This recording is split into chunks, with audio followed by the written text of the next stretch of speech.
देश में चल रहे मौजूदा विषयों जैसे महाराष्ट्र संकट, उदयपुर मामला, नेशनल हेराल्ड केस और मीडिया में बढ़ती फेक न्यूज़ की समस्या, इन सब विषयों पर बात करने के लिए आज हमारे साथ मौजूद हैं सुप्रीम कोर्ट एडवोकेट अंबुज दीक्षित जी। आपका बहुत बहुत स्वागत है सर। मेरा पहला सवाल आपसे ये है कि नेशनल हेराल्ड मामले को लेकर के कानूनी नज़रिए से आपके क्या विचार हैं? देखिए, फर्स्ट ऑफ ऑल तो मैटर जो है वो अभी पेंडिंग है कोर्ट में, इसलिए बहुत ज़्यादा इसकी इंटरक्रीज पे हमें जाना नहीं चाहिए। हाउएवर, अगर आप पूरा इसका स्ट्रक्चर देखते हैं, जिस तरीके से इस मामले को मीडिया में या ईडी के जो इंटरव्यूज़ की लीक्स हुए उसके तरीके से जिस तरीके से फैलाया गया, ये बस सेंसेशनलाइज करने का पूरा एक प्रयत्न है बीजेपी के द्वारा।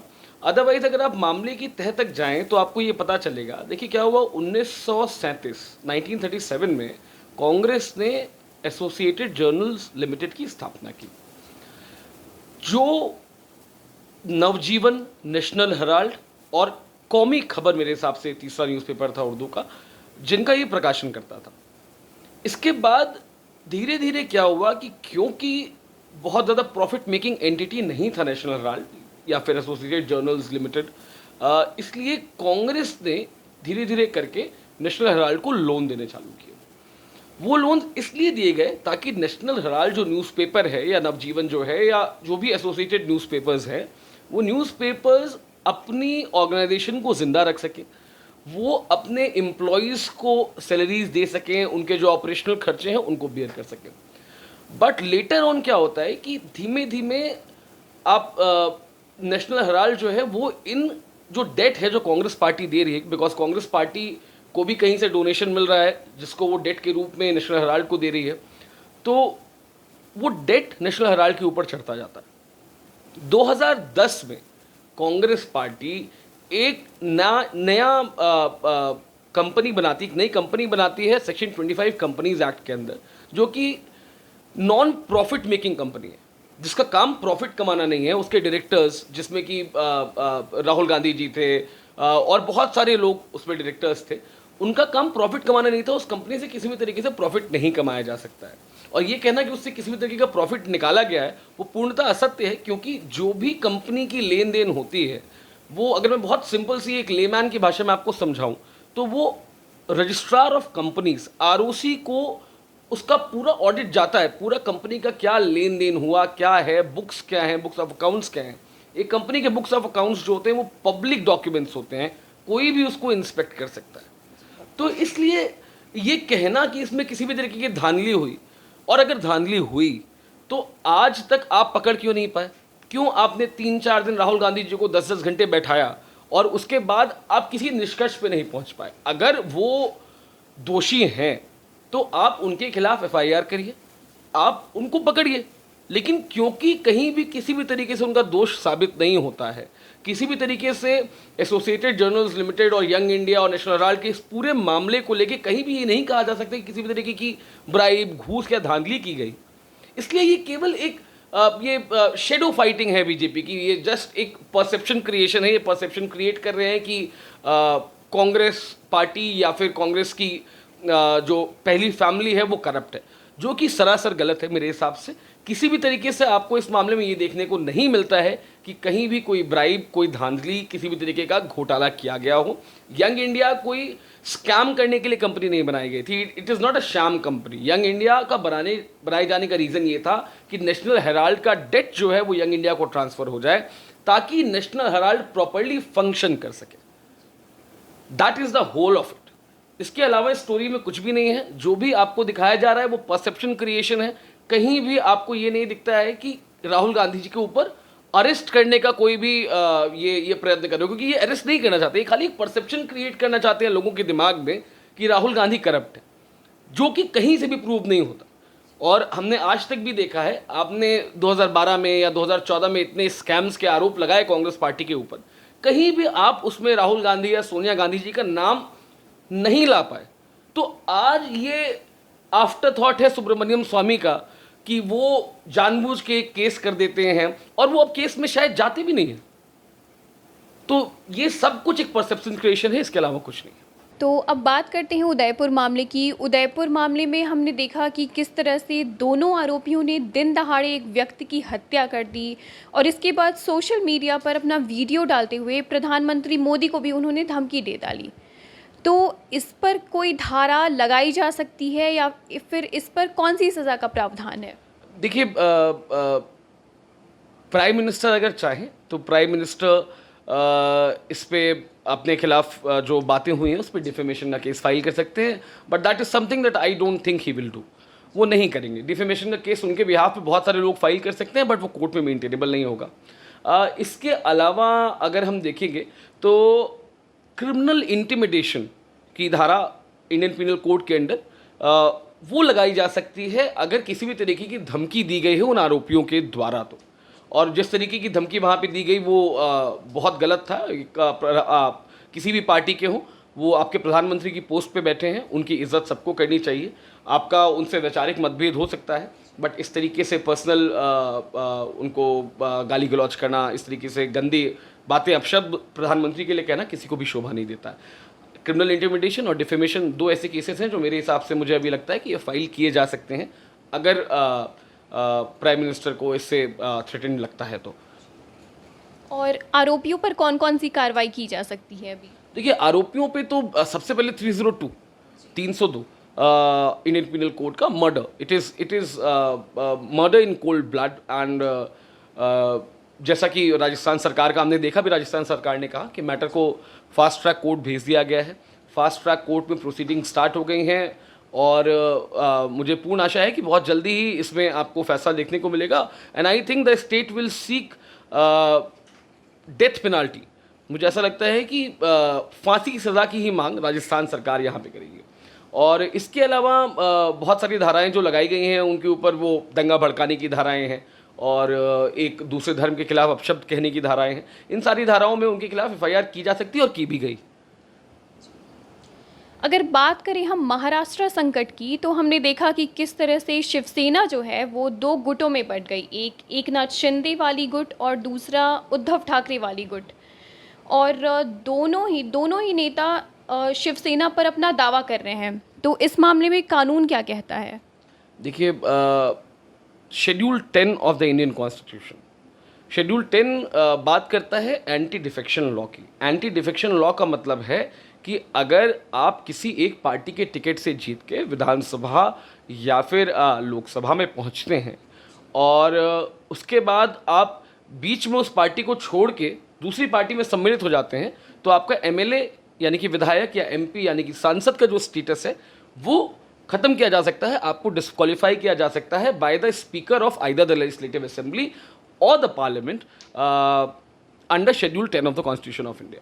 हाउएवर, इस केस में जैसा हम देखते हैं बीजेपी ने जिस तरीके से ये गेम खेला है, जैसा आपने कर्नाटका में देखा होगा, मध्य प्रदेश में हुआ, अब महाराष्ट्र में हुआ, राजस्थान में भी करने की कोशिश की गई थी लेकिन राजस्थान में नहीं हो पाया। बीजेपी ने बहुत क्लेवरली क्या किया है यहाँ पे कि जितने नंबर ऑफ एमएलएस चाहिए, ताकि अगर देखिए total I think 56 MLAs Shiv Sena के पास थे 2019 के चुनावों के बाद।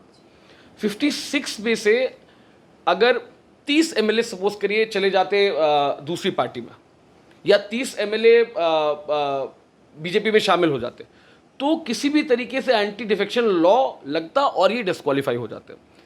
क्योंकि आप जब इसको देखेंगे तो आपको ये समझ में आएगा कि आज की डेट में क्या हुआ है कि दो गुट हैं, वो किसी पार्टी में शामिल नहीं हुए। अराउंड 40 के आसपास एमएलए हैं जो एकनाथ शिंदे जी जिनको लीड कर रहे हैं, वो जाके आपका उनने एक अलग ग्रुप बना लिया है। उनने कहा है कि हम ही असली शिवसेना है। तो अभी शेड्यूल 10 इस पर किसी भी तरीके से लागू नहीं हो सकता है। उन एमएलएस का अधिकार है, उन एमएलएस ने अपने अधिकार के तहत सरकार बनाई है। हाउएवर, यहाँ पे बहुत सारे इश्यूज हैं, जैसे 12 एमएलएस को उनमें से डिस्क्वालीफाई कर दिया था डिप्टी स्पीकर महाराष्ट्र असेंबली के सरकार की शपथ से काफ़ी दिन पहले। लेकिन ये सुप्रीम कोर्ट आए, सुप्रीम कोर्ट ने डिस्क्वालिफिकेशन को स्टे कर दिया और उसके बाद वो एमएलएस ट्रस्ट वोट में वोट देने के लिए एलिजिबल हो पाए। तो अभी के लिए एकनाथ शिंदे ही चीफ मिनिस्टर है, वही सरकार है। लेकिन लीगली तो कुछ नहीं हो सकता अभी आज की डेट में, सिंबल की लड़ाई जारी है, क्योंकि शिवसेना का जो कॉन्स्टिट्यूशन है वो ये बहुत क्लियरली कहता है कि जो भी फैसला होगा सरकार बनाने को लेके या मेंबरशिप को लेके किसी भी एमएलए की या किसी भी पार्टी वर्कर की, वो रेस्ट करता है with the president of the party, जो कि उद्धव ठाकरे जी हैं।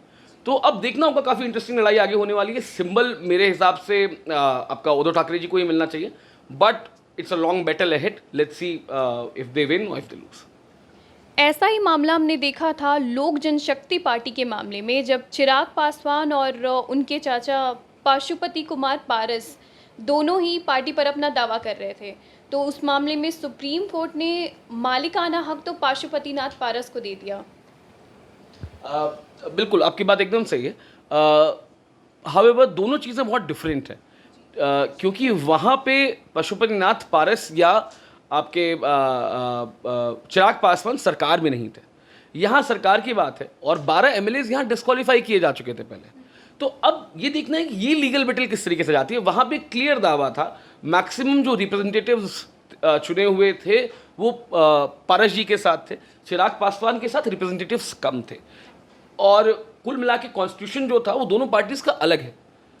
तो इसलिए दोनों पार्टीज़ में बराबरी नहीं की जा सकती है। Yes, it may be possible कि एकनाथ शिंदे लेट शिवसेना को सिंबल मिल जाए, बट आई थिंक जितना मैंने कॉन्स्टिट्यूशन पढ़ा शिवसेना का, मुझे ऐसा लगता है कि उद्धव ठाकरे जी द्वारा जो लेड शिवसेना का ग्रुप है, जो धड़ा है, उसी को सिंबल मिलेगा। लेकिन बहुत लंबी बैटल है, देखते हैं क्या होता है। अब एक और चर्चित मामले पर हम बात करते हैं। जी न्यूज़ के एंकर रोहित रंजन ने कांग्रेस पूर्व अध्यक्ष राहुल गांधी का वीडियो गलत संदर्भ में दिखाया था। तो इस पर कौन सी धाराएं लगाई गई और कौन सी सज़ा का प्रावधान है? देखिए, बात यह है कि जिस तरीके से फेक न्यूज़ हम देख रहे हैं, और खासकर राहुल गांधी जी के संदर्भ में जिस तरीके से 2012 से बीजेपी की आईटी सेल एक्टिव रही और लगातार राहुल गांधी जी के फेक वीडियोस बना के बार बार राहुल गांधी जी को टारगेट किया गया। जैसे वो आपने देखा होगा आलू से सोना निकालने वाला जो वीडियो था, वो राहुल गांधी जी ने ये नहीं कहा कि मैं ऐसी मशीन लगा दूंगा कि आलू से सोना निकलेगा। उनने कहा कि एक ऐसा सपने बेचने वाला आदमी है जो सपने बेचने आएगा और यहाँ पे बोलेगा कि मैं आलू से सोना निकालने वाली मशीन लगा दूंगा। तो इसी तरीके से बीजेपी का आईटी सेल हमेशा से राहुल गांधी जी को 2012 के बाद से टारगेट करता था।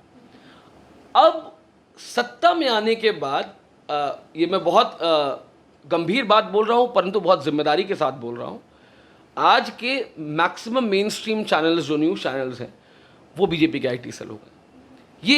यही फेक न्यूज़ पेडल करते हैं। आप बहुत सारे मामले देख सकते हैं जिनमें इन्होंने फेक न्यूज़ को पेडल किया है। इसमें भी आपने अगर वीडियो देखा होगा, राहुल गांधी जी वायनाड की ट्रिप पे थे। कुछ दिन पहले राहुल गांधी जी का जो मेंबर ऑफ पार्लियामेंट का ऑफिस था, जो वायनाड की जनता का धरोहर है, उस ऑफिस को आइसा के और सीपीआई के स्टूडेंट्स यूनियन ने उस ऑफिस में तोड़फोड़ की, लोगों को मारा। उस पर जो रिपोर्टर थे उन्होंने राहुल गांधी जी से एक क्वेश्चन पूछा कि आपको क्या लगता है, तो उन्होंने कहा कि ये बच्चे हैं। और उसके बाद उदयपुर घटना पे सवाल पूछा गया। दोनों दूसरे कॉन्टेक्स्ट में थे, लेकिन जी न्यूज़ ने क्या किया, जी न्यूज़ ने दोनों को आधा आधा काट के उदयपुर घटना पे पूछे गए सवाल के उत्तर में उन्होंने आपका ये बच्चे हैं वो दिखा दिया। ये दिखाने के लिए कि कांग्रेस एंटी हिंदू है, कांग्रेस एंटी नेशनल है, जो कि हमेशा से इनका एजेंडा रहा है। इस बात पे बिल्कुल एफआईआर होनी चाहिए थी। आपका पब्लिक पीस आप डिस्टर्ब कर रहे हैं, आप पब्लिक को इंसाइट कर रहे हैं, इंसाइटमेंट टू ऑफेंस कर रहे हैं आप पब्लिक का। पब्लिक डिसऑर्डर यहाँ पे होने की बहुत सारी पॉसिबिलिटी है। तो इसके लिए आईपीसी में 503 की धारा है, जिसके 505 की धारा है, जिसके अंडर इस पे केस किया जा सकता है, और जिसके अंडर छत्तीसगढ़ सरकार ने इस पे केस किया, और ये बहुत ज़रूरी है। मैं हमेशा से इस बात का पक्षधर रहा हूँ कि कांग्रेस को लोगों पे स्ट्रिक्ट एक्शन लेना चाहिए। मैं एक और कॉन्स्टिट्यूशनल बात आपको, संवैधानिक बात आपको मैं बता दूँ कि हमारे यहाँ पे बहुत क्लियर है, बहुत सारे केसेस हुए हैं। Shreya Singhal versus union of India, justice Rohinton Nariman का जजमेंट था, उससे पहले और भी बहुत सारे केसेस हुए हैं, जिसमें सुप्रीम कोर्ट ने ये बहुत क्लियर किया है कि प्रेस की फ्रीडम एक नॉर्मल पर्सन से ज़्यादा नहीं है इंडिया में। Article 19(1)(a) of the constitution of India वो राइट देता है हर आदमी को अपनी अभिव्यक्ति की स्वतंत्रता का। लेकिन प्रेस की अभिव्यक्ति की स्वतंत्रता यूनाइटेड स्टेट्स ऑफ अमेरिका में नॉर्मल आदमी से ज़्यादा है। इंडिया में जितनी एक आपकी और मेरी या किसी और की, हमारे यहाँ 100 करोड़ लोगों की जितनी अभिव्यक्ति की आज़ादी है, उतनी ही किसी प्रेस वाले की भी है। तो उनके पास कोई स्पेशल प्रिविलेज, कोई स्पेशल राइट नहीं है। अगर वो भी फेक न्यूज़ पेडल करेंगे तो उनको भी पकड़ा जाना चाहिए। बहुत ज़रूरी है कि ऐसे लोगों को पकड़ा जाए, क्योंकि ये देश का माहौल ख़राब करते हैं। ये प्रिंसिपल ऑपोजिशन पार्टीज़ के बारे में उल्टा सीधा दिखाते हैं ताकि लोगों का परसेप्शन खराब हो। ये बीजेपी की आईटी सेल है। एक और सवाल ये उठता है कि जब छत्तीसगढ़ पुलिस एंकर रंजन के घर उन्हें गिरफ्तार करने पहुंची, लोगों ने यह सवाल उठाया कि कैसे एक दूसरे राज्य की पुलिस दूसरे राज्य में घुस करके किसी को गिरफ्तार कर सकती है। इस पर आपके क्या विचार हैं? देखिए, हमारा जो कोड ऑफ क्रिमिनल प्रोसीजर है, सीआरपीसी है, उसमें इसके प्रावधान किए गए हैं। सेक्शन 79 to 81 ऑफ सीआरपीसी ये क्लियरली बोलता है कि आप कहीं भी जाके अरेस्ट कर सकते हैं। वारंट की या समन की ज़रूरत लोकल कोर्ट से इशू कराने की तभी होती है अगर आपको ये डर नहीं है कि अक्यूज्ड भाग ना जाए। अगर ये डर लगता है कि अक्यूज्ड कभी भी फरार हो सकता है या कोई इंपॉर्टेंट एविडेंस केस का मिटा सकता है, तो उस केस में छत्तीसगढ़ पुलिस को, यूपी पुलिस को नोटिस देने की कोई भी आवश्यकता नहीं थी। प्रथम चीज़। दूसरी चीज़, छत्तीसगढ़ पुलिस ने बाद में यूपी पुलिस को नोटिस दे भी दी। आपने ये देखा होगा, ये लगातार इस तरीके से बीजेपी का रवैया रहा है, वो अपनी पुलिस का दुरुपयोग करते हैं। इसी तरीके से यूपी पुलिस को इस मामले में दुरुपयोग किया गया और ज़बरदस्ती रोहित रंजन को एक छोटे चार्ज पे गिरफ्तार कर लिया गया, फिर बेल दे दी गई ताकि छत्तीसगढ़ पुलिस उनको अरेस्ट ना कर पाए। अब मैटर सब जुडिस है। हमने देखा ऐसे ही उसी मामले में कि जो विपक्षी पार्टियां हैं वो भी वह वीडियो को शेयर करने लगी सोशल मीडिया पर अपने अकाउंट्स के ज़रिए। तो क्या उन पर भी कोई केस फाइल किया जा सकता है या फिर उन पर भी कोई सज़ा का प्रावधान है? सेम मैंने आपसे बोला ना कि ये दोनों की स्वतंत्रता जो है, अभिव्यक्ति की आज़ादी सबकी बराबर है। आर्टिकल 19(1)(a) कॉन्स्टिट्यूशन का अभिव्यक्ति की आज़ादी देता है। आर्टिकल 19 सब क्लॉज 2 अभिव्यक्ति की आज़ादी पर रोक लगाता है। Defamation, public disorder, friendly relations with neighbouring और अदर नेशंस, तो ये उस पर आर्टिकल 19 क्लॉज 2 रोक लगाता है, बांधता है, रेस्ट्रिक्ट करता है कि आपकी पब्लिक स्पीच उतनी ही हो सकती है जितना कि दूसरे को हार्म ना करे। बहुत पुरानी हम लोग पॉलिटिकल साइंस में पढ़ते थे कि your freedom ends where my nose starts. So आप कहीं भी मेरे ऊपर कोई भी लांछन लगा के बच जाएं, इसकी कोई पॉसिबिलिटी नहीं है। आप मंत्री हों, आप कोई पार्टी हो, विपक्षी पार्टी हो, आप सत्ताधारी पार्टी हो, आपके लिए लॉ बराबर है। इस देश में सबके लिए लॉ बराबर है। आप प्रेसिडेंट या गवर्नर नहीं है जिनको कुछ इम्यूनिटी मिली हुई है प्रेसिडेंट और गवर्नर्स को, लेकिन वो भी प्रोसिक्यूट बाद में किए जा सकते हैं। तो ऐसा नहीं है इस देश में, और ये बहुत ज़रूरी है। आज जो हम देश में देख रहे हैं, जिस तरीके का माहौल हम देख रहे हैं देश में, जिस तरीके से फेक न्यूज़ के थ्रू दंगे कराए जाते हैं, अलग अलग टाइप की आपको न्यूज़ मिलेंगी, कहीं पे मुस्लिमों को भड़काने वाली, कहीं हिंदुओं को भड़काने वाली। जिस तरीके से आज main stream media channels, WhatsApp, social media, ये सब फेक न्यूज़ का अड्डा बनते जा रहे हैं। हमें ये सुनिश्चित करना होगा कि हमारा जो फोर्थ पिलर ऑफ डेमोक्रेसी है, हमारा जो फोर्थ पिलर ऑफ डेमोक्रेसी है मीडिया, वो बचा रहे। अगर वो भी फेक न्यूज़ फैलाने का अड्डा बन जाएगा तो फिर इस देश में आपको इन्फॉर्मेशन कहाँ से मिलेगी? कहाँ से लाएंगे आप इन्फॉर्मेशन? फेसबुक पे फेक न्यूज़ है, ट्विटर पे फेक न्यूज़ है, इंस्टाग्राम पे फेक न्यूज़ है। वही फेक न्यूज़ अगर हमारे मेन स्ट्रीम मीडिया चैनल्स चलाने लगेंगे तो किस तरीके से हमारी जनता का जो एक इंफॉर्मेशन का अधिकार है, जो एक सूचना का अधिकार है, वो बहुत हैम्पर होता है। और ये छत्तीसगढ़ ने किया है, और भी सरकारों को करना चाहिए। मैं तो कहता हूँ कि बीजेपी की भी सरकारों को इन एंकर्स के खिलाफ एक्शन लेना चाहिए, क्योंकि ये फेक न्यूज़ का जो मामला है ये बहुत गंदा है, देश को बहुत हार्म करने वाला है। मैं बहुत क्लियरली, और आज हमें एक्शन लेने की ज़रूरत हो गई। अब पीर पर्वत सी पिघलनी चाहिए, इस हिमालय से कोई गंगा निकलनी चाहिए। सिर्फ हंगामा खड़ा करना मेरा मकसद नहीं, मेरी कोशिश है कि ये सूरत बदलनी चाहिए। बहुत बहुत धन्यवाद आपका। आप कीमती वक्त निकाल करके हमारे पास आए और कई सारी जानकारियाँ आपसे सुनने को मिली। बहुत बहुत